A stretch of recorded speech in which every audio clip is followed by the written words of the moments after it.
Hello बच्चों, मैं हूं विकास और आप सब देख रहे हैं कैम अफेयर्स यूट्यूब चैनल।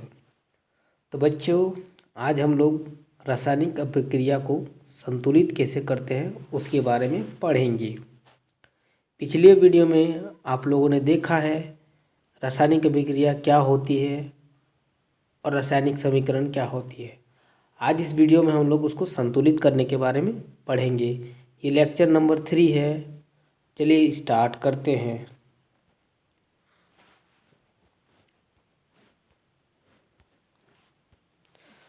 रासायनिक अभिक्रिया को संतुलित करना।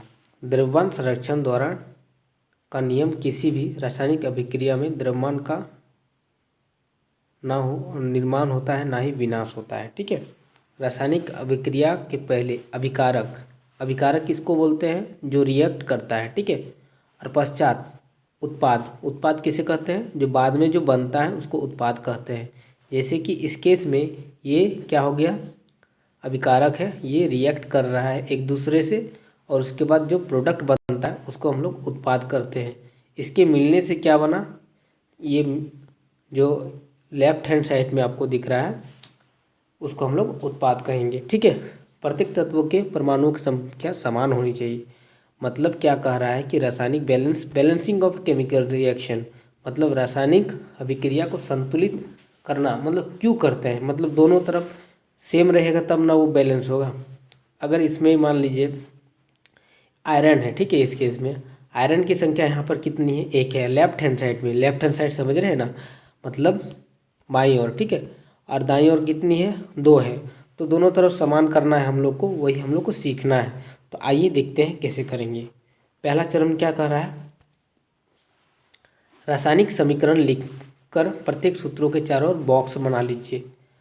सबसे पहले आपको क्या करना है, एक कोई भी रासायनिक समीकरण आपको दिया हुआ है तो आप सबसे पहले चारों ओर बॉक्स बना लीजिए। एक इस प्रकार का बॉक्स बना लीजिए। ठीक है। उसके बाद क्या करना है आपको, समीकरण में उपस्थित विभिन्न तत्वों के परमाणुओं की संख्या को नोट कीजिए। जैसे कि इस केस में हम लोग आयरन के केस में, Fe के केस में देख रहे हैं लेफ्ट हैंड साइड, मतलब इस तरफ का परमाणुओं की संख्या कितना है? आयरन का 1 है। ठीक है। और इस तरफ RHS में परमाणुओं की संख्या 3 है। हाइड्रोजन में कितना है? 2 है। और इस साइड भी हाइड्रोजन में 2 है। मतलब हाइड्रोजन इसमें बैलेंस है, परंतु आयरन जो Fe कहलाता है वो बैलेंस नहीं है। उसके बाद ऑक्सीजन भी बैलेंस नहीं है। ठीक है। तो हम लोग को बैलेंस क्या करना है? ऑक्सीजन और Fe मतलब आयरन को। आइए सीखते हैं उसको आगे कैसे बैलेंस करेंगे। तो तीसरा चरण कहता है परमाणु, सबसे अधिक परमाणु वाले तत्व को अभिकारक या उत्पाद की साइड से अनुचित गुणांक लगाकर संतुलित करते हैं। मतलब जैसे कि इधर आयरन ज़्यादा हो गया तो उसको इस तरफ, मतलब लेफ्ट हैंड साइड में यहाँ पर 3 है तो इधर 3 दे के इसको बैलेंस करेंगे। आइए देखते हैं उसको कैसे करेंगे। देखिए इस केस में RHS मतलब राइट हैंड साइड में आपका आयरन की संख्या कितनी है? मतलब परमाणु की संख्या 3 है। कितना है? 3 है। ठीक है। लेकिन इधर 1 है तो उसको क्या करेंगे हम लोग? इधर 3 है तो सबसे पहले जिसका अधिक है परमाणु संख्या उसको हम लोग देखेंगे। देखिए आयरन के केस में हम लोग पहले देखेंगे क्योंकि इसको आयरन और ऑक्सीजन को बैलेंस करना है। तो आयरन यहाँ पर कितना है? 3 है। देखिए नोट कीजिए यहाँ पर 3 है आयरन। ठीक है। तो इसको क्या करना है, ये जो 3 है इधर भी हमको 3 लगा देना है। ठीक है। जैसे कि देखिए यहाँ पर लगाए हुए हैं। ठीक है। अब गिनिए, यहाँ पर आयरन सेम हो गया। ठीक है। अब बचा क्या? ऑक्सीजन। ऑक्सीजन की संख्या इतनी यहाँ पर कितनी है? 4 है। ठीक है। तो इस जगह पर ऑक्सीजन की संख्या कितनी है? 1 है। तो यहाँ पर 4 लगा देते हैं। अब गिनिए इधर ऑक्सीजन, जैसे कि इधर ऑक्सीजन 4 होगी। ठीक है। इसको मिला के ऑक्सीजन 4 और इधर आयरन 3। ठीक है। इधर ऑक्सीजन 4। ठीक है। लेकिन यहाँ पर H2 जो हो गया, यहाँ पर बच गया। H2 की संख्या यहाँ पर 2 हो गया। इधर कितना? 4 टू द 8 हो गया। ठीक है। परंतु हमको क्या करना, इधर भी 4 लिख के H2 को बैलेंस कर लेना है। इसी तरह ये balance of a chemical reaction या परमाणु संख्या की क्या बोल रहे हैं उसको, बैलेंसिंग खत्म यहीं पर हुई। आइए देखते हैं एक दूसरा एग्जाम्पल की ओर चलते हैं। उससे पहले दोस्तों, अगर आप बैलेंस कर रहे हैं तो कुछ नियमों को जानना अति आवश्यक है। कृपया उस नियमों को जान लें।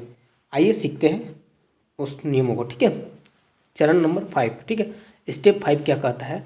अभिकारक एवं उत्पादों की भौतिक अवस्था को लिखना, मतलब फिजिकल स्टेट को लिखना। जैसे कि हम कहेंगे क्या होता है भौतिक अवस्था? वाटर, एक मिनट, वाटर किस स्टेट में पाया जाता है, किस अवस्था में रहता है? लिक्विड के स्टेट में, ठीक है। तो वाटर के लिए इसका भौतिक अवस्था क्या हो गया? लिक्विड, ठीक है। उसी तरह और भी होगा आयरन, जैसे कि आयरन मतलब लोहा, ठीक है। इसको हम लोग डिनोट करते हैं ये, ठीक है, इससे Fe से डिनोट करते हैं, ठीक है। Fe से आयरन को Fe, इसका एटॉमिक नंबर होता है 24, ठीक है। तो आइए देखिए, आयरन को हम क्या कह सकते हैं? एक, आप अगर आयरन को हाथ से छूइएगा तो वो किस प्रकार महसूस होगा? सॉलिड।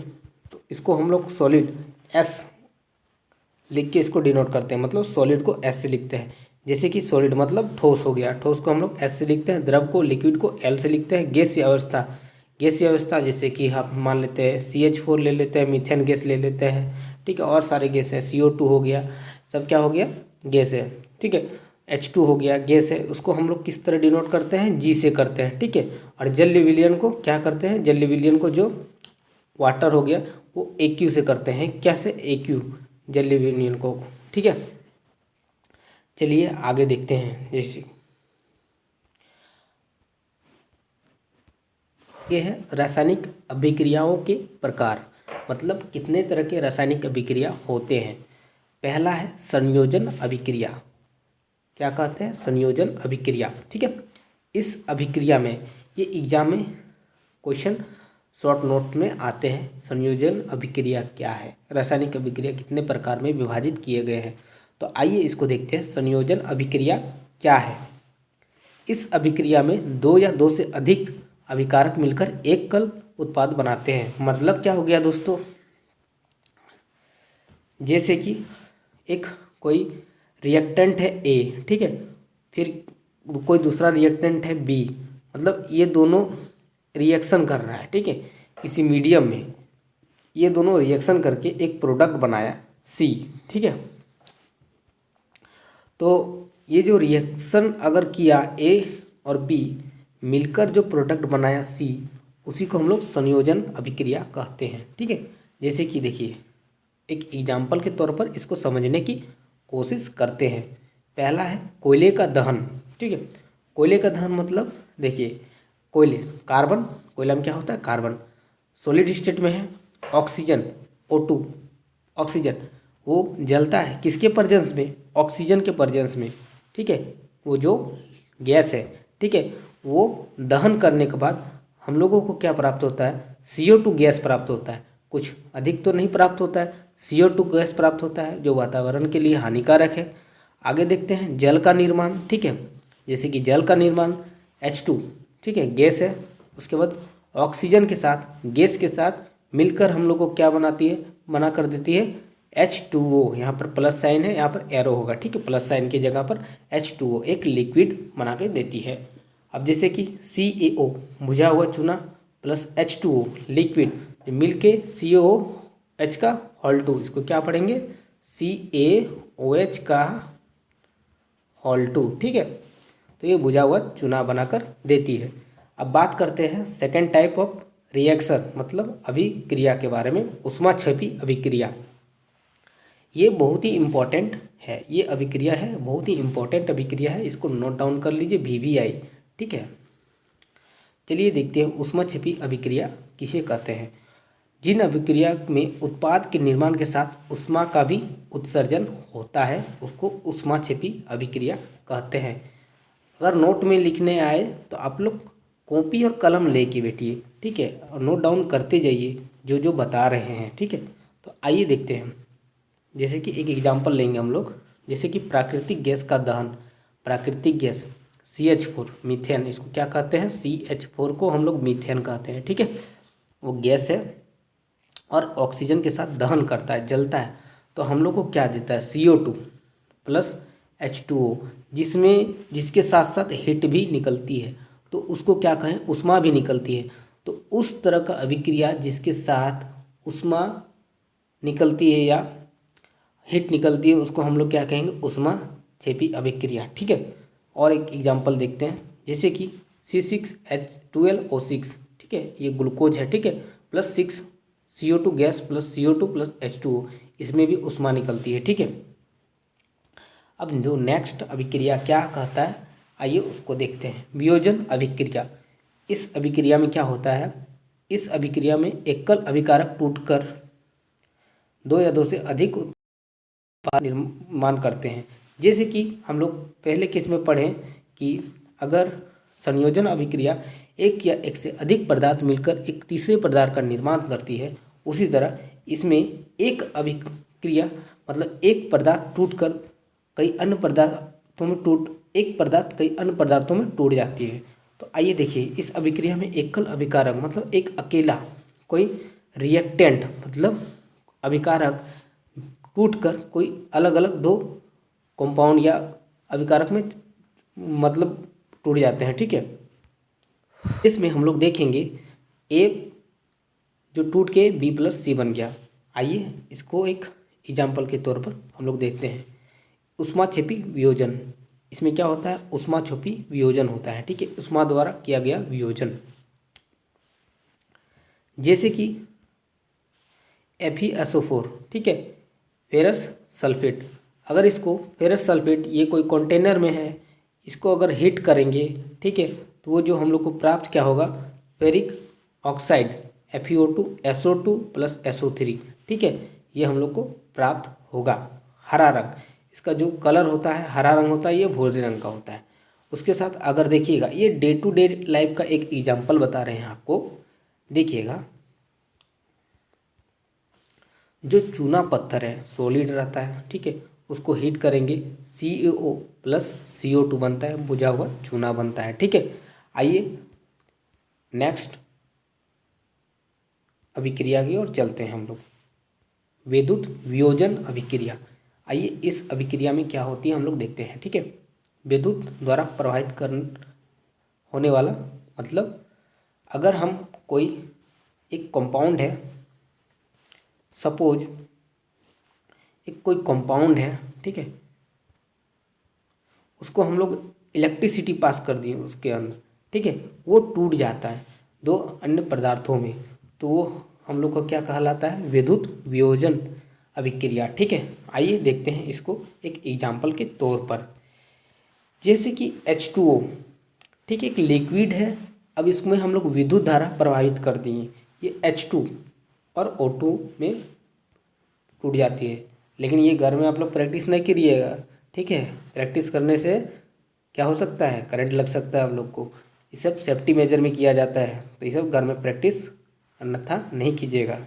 चलिए आइए देखते हैं इसको एक रिएक्शन के तौर पर। ठीक है, जैसे कि H2O, इसमें हम लोग इलेक्ट्रोलाइसिस कहते हैं, या आप सिंपल लैंग्वेज में समझिए, इसमें अगर विद्युत धारा प्रवाहित कर देंगे तो हम लोग को क्या होगा, H2 गैस और O2 गैस मिलेगा। ठीक है, आइए देखते हैं कैसे। जैसे कि ये हो गया आपका इलेक्ट्रोड कहते हैं इसको। ठीक है, इधर एनोड हो गया, इधर कैथोड हो गया। ये आइए आप लोग हायर क्लासेस में पढ़िएगा 11th-12th में। ठीक है, इसके बारे में अच्छे से। तो देखिए ये जो हो गई, ये वाटर है यहाँ तक, ये बीकर में रखा हुआ है, एक प्लास्टिक का मग है मान लेते हैं, सपोज एक एग्जाम्पल के तौर पर ले लेते हैं हम लोग। हाइड्रोजन यहाँ पर रहता है, ऑक्सीजन इधर पर रहता है, पानी है, ग्रेफाइट रॉड इसमें अंदर रहता है, रबर स्ट्रैप रहता है, कैथोड रहता है। और मान लीजिए हम लोग इसमें 6 वोल्ट का एक इलेक्ट्रिक करंट दे दिए, तो ये टूट कर क्या हो जाएगा, ये बना देगा H2 प्लस O2 गैस का निर्माण कर देगी। इसी परक्नली ट्यूब इसमें कहते हैं हम लोग कैथोड और एनोड में। ठीक है, अब देखिए कुछ और भी है रिएक्शन, उसको भी जान लेते हैं। प्रकाशीय वियोजन, सूर्य के प्रकाश की उपस्थिति से होने वाला वियोजन, मतलब द रिएक्शन वो जो सूर्य के प्रकाश के द्वारा होती है उसको हम लोग प्रकाशीय वियोजन रिएक्शन कहते हैं, या प्रकाशीय वियोजन अभिक्रिया कहते हैं। ठीक है, तो जैसे कि एक कंटेनर में AgCl है। ठीक है, AgCl मतलब सिल्वर क्लोराइड। ठीक है, Ag मतलब सिल्वर, AgCl है। ठीक है, AgCl है। इसको अगर आप छत में धूप में अगर रख देते हैं तो ये एक रिएक्शन करेगा किसके साथ, जैसे ही इसमें रेडिएशन मतलब सनलाइट का रेडिएशन पड़ेगा, ये रिएक्शन करके Ag+Cl2 में चेंज हो जाएगा। कुछ देर बाद देखिएगा सिर्फ Ag सॉलिड बचेगा, Cl2 गैस बचेगा। ठीक है, गैस निकल जाता है शायद। ठीक है, उसी तरह AgBr भी ले सकते हैं। सूर्य का प्रकाश इसमें जैसे ही पड़ेगा Ag सॉलिड और Br2 गैस में चेंज हो जाएगा।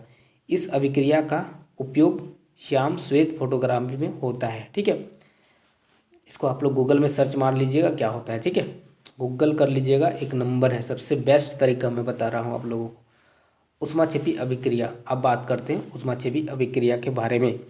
जिन अभिक्रियाओं में अभिकारक को तोड़ने के लिए ऊष्मा, प्रकाश या विद्युत ऊर्जा की आवश्यकता होती है।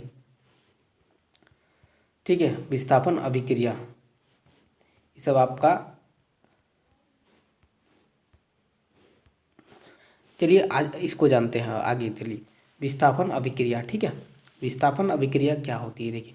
विस्थापन अभिक्रिया, इस अभिक्रिया में अधिक क्रियाशील तत्व कम क्रियाशील तत्व को उसके यौगिक से व्यवस्थित कर देता है। सपोज मान लीजिए ये कोई आदमी है और ये भी कोई आदमी है। ठीक है, ये थोड़ा सा मोटा तगड़ा है, थोड़ा स्ट्रांग है, मेंटली फिजिकली फिट है। ठीक है, और ये थोड़ा दुबला पतला है। अगर ये इसके साथ लड़ेगा, मान ली लड़ाई हुआ इन दोनों के बीच में, तो ये क्या करेगा, इसको उठा के फेंक देगा ना। तो उसी तरह इस रिएक्शन में क्या होती है, Fe मतलब आयरन उसके बाद CuSO4 के साथ अगर रिएक्ट करती है तो इसमें विस्थापन इसका जो है इसको उठा के फेंक देता है, और उसके साथ जो रिएक्शन होता है, रिएक्टेंट होता है, उसके साथ वो पार्टिसिपेट करके वो अपना खुद का एक प्रोडक्ट बना लेता है, और वो उसको जो भी कमज़ोर होता है उसको बाहर फेंक देता है। ठीक है, उसी तरह आप एक एग्जाम्पल के तौर पे उसको समझ के रखिए, आपको अच्छा होगा याद रखने में। ठीक है, उसको विस्थापन अभिक्रिया कहते हैं। जैसे कि द्वितीय विस्थापन अभिक्रिया, इस अभिक्रिया के बारे में हम लोग नेक्स्ट क्लास में जानेंगे, लेक्चर नंबर 4 में। आज इस लेक्चर में इतना ही। जितना होता है हिंदी मीडियम के बच्चों को शेयर करें, और अपने आसपास जितने भी कलीग्स, फ्रेंड्स, कॉलेज फ्रेंड्स, चाहे जो भी हो उसको शेयर करें। चाहे आप 10th या 12th में ही क्यों ना हो, आप अगर 12th का भी विद्यार्थी हो तो इसको शेयर कर दें एक बार। तो मिलते हैं अगले वीडियो में, तब तक के लिए थैंक यू।